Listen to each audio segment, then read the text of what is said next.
We first began coming into the FLC program in 2022, but we had to go away because she wasn't medically stable enough to keep coming. So after a couple brain surgeries, we have found ourselves back here and we started again in the FLC last spring or last fall, I guess, the beginning. And then she got into the time program in January. So we've been in since January.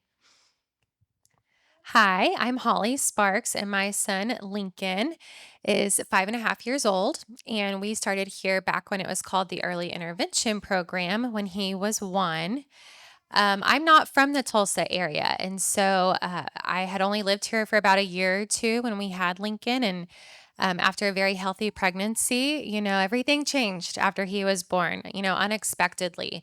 And people kept telling me, you've got to reach out to Little Lighthouse. You've got to get him on the wait list. And so when he was about 3 months old, we got him on the wait list. And during that time, we kept coming to the early intervention program. And 4 years after getting on the wait list, he finally got a spot last January of 25. So we have been here full time for about a year and a half now. One thing about Lincoln is that he gives really great high fives and always has a really big smile. I don't know Shirley as well because I was on maternity leave when she started, but I'll have to get to know her these next couple of weeks. All right. The next question for you guys, and we can trade back and forth on the questions if that's okay with you. So, for you, how has your child grown academically, socially, or emotionally since joining Little Lighthouse? Yeah, absolutely. I think she's grown honestly in all the ways. As I said, she had a brain surgery kind of before we came, and just her awareness has grown immensely. But I would say socially, as it's funny that you mentioned the friendships because that's the area we've seen her grow in most. That just makes me honestly a little emotional. When she walks through the doors, the way she starts to just get giddy as she's walking to the classroom, and even a little like skip in her step. And when I open the door, the fact that she looks at her teachers and she runs to them or is excited to see them or runs to the little blocks, and it's exactly she runs to the same spot every morning. But the thing that touches me the most is when we walk in, her friends coming over to her and saying, those who can, saying, "Good morning, Shirley," and the joy that she gets. And then her teacher has sent me a video of her chasing them chasing each other on the playground, and just the that she's able to recognize and know, like, I want you to chase me, and that she can run and chase him back, or that she can smile when they come over and say, "Hi, Shirley." Truly, is such a blessing. Awesome. I love that. Friends. We all need friends, right? Including our kids. That's so great. Holly, for you, can you describe a moment of breakthrough that's happened at school that was especially meaningful to you and your family? Well, I can share a story that happened this summer, actually, just about a month ago.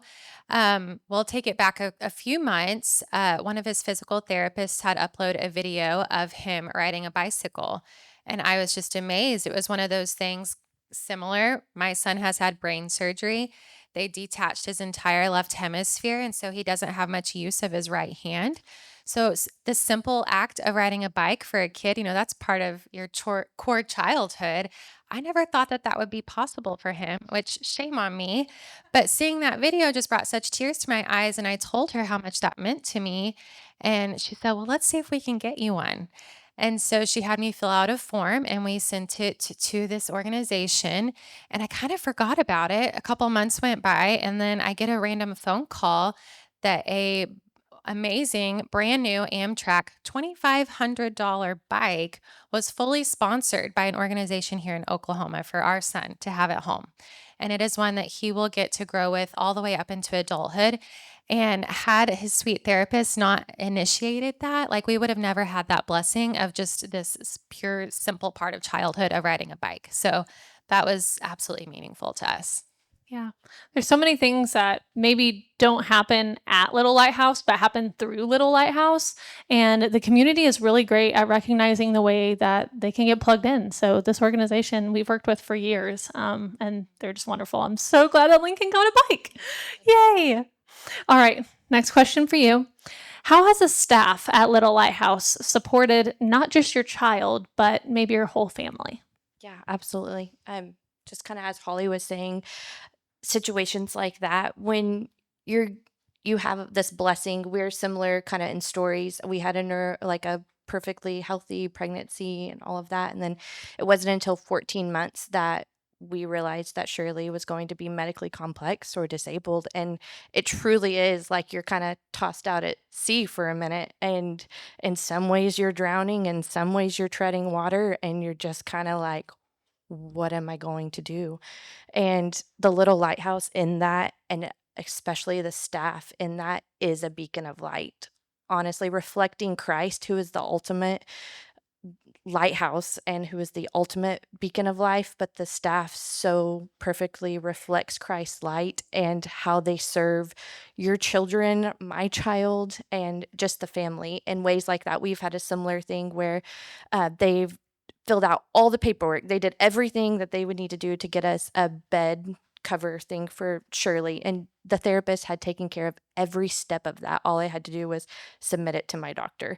And to have those burdens lifted is, I you can't even explain what it means to us. It's just a breath of fresh air. It's an ease. It's, a help in so many ways, and not only that in the ways that they can lift those burdens, but it's the way that they can see your child beyond the disability, like that video said, and they're just not going to put them in a box. They're not going to say, "I want to change everything about you because it's wrong," but they're going to say, "I want to challenge you to make you better, to make your life easier, to grow you, not because it's bad, but because we think you can." Oh, I love that. I love that. That makes me wanna skip down the hallway after this and be like, "Staff, you do so good." So thank you for sharing that. Holly, for you, what role has community played here? And how have relationships with other families or staff members influenced your time at Little Lighthouse?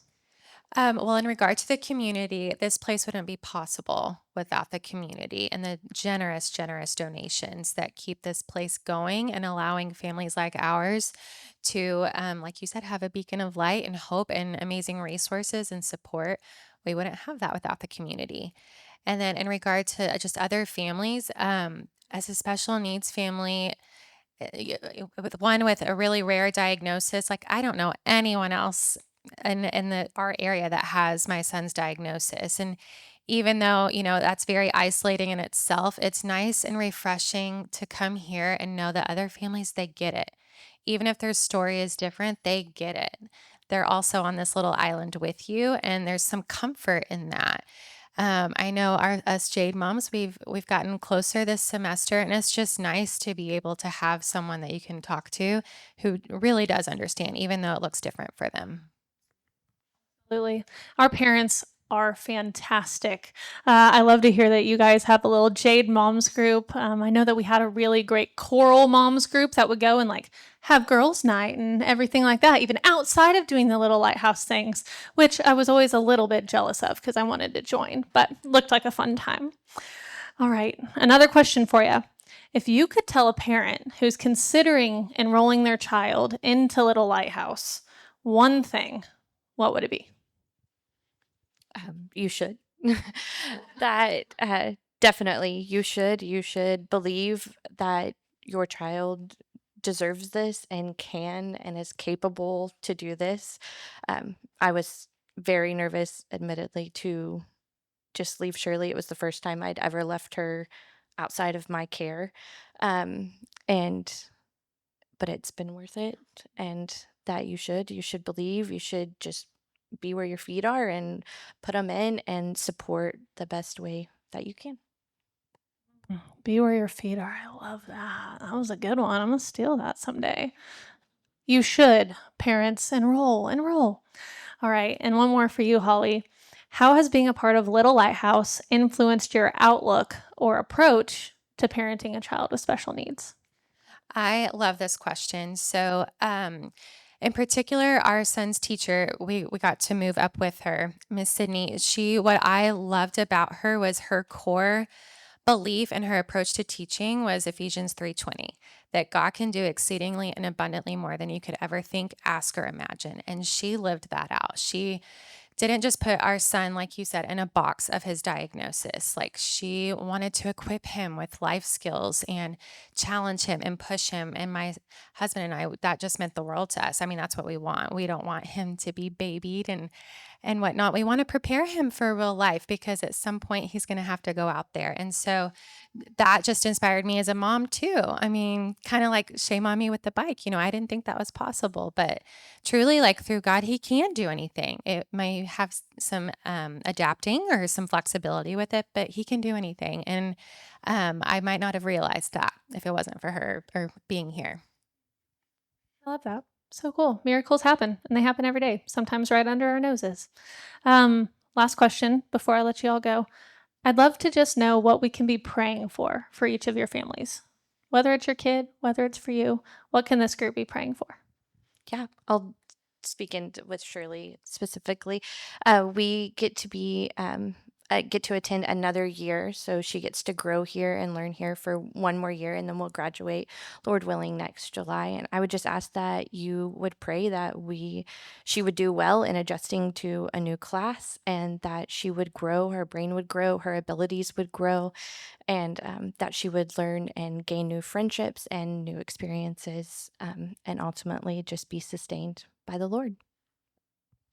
We also get one more year here. And so our prayer request would just be for some guidance and clarity on what is after Little Lighthouse. What does that look like? And then, more precisely, my specific heart and my prayer, I believe in miracles, and I am just praying that my son's speech will come.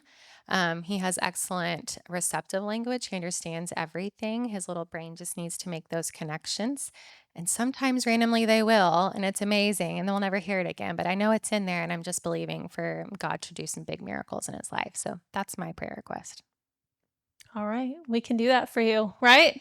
Right, we can do that? All right, fabulous. Well, thank you guys so much for being up here, sharing and I hit the switch for sharing a little bit of your hearts and your stories.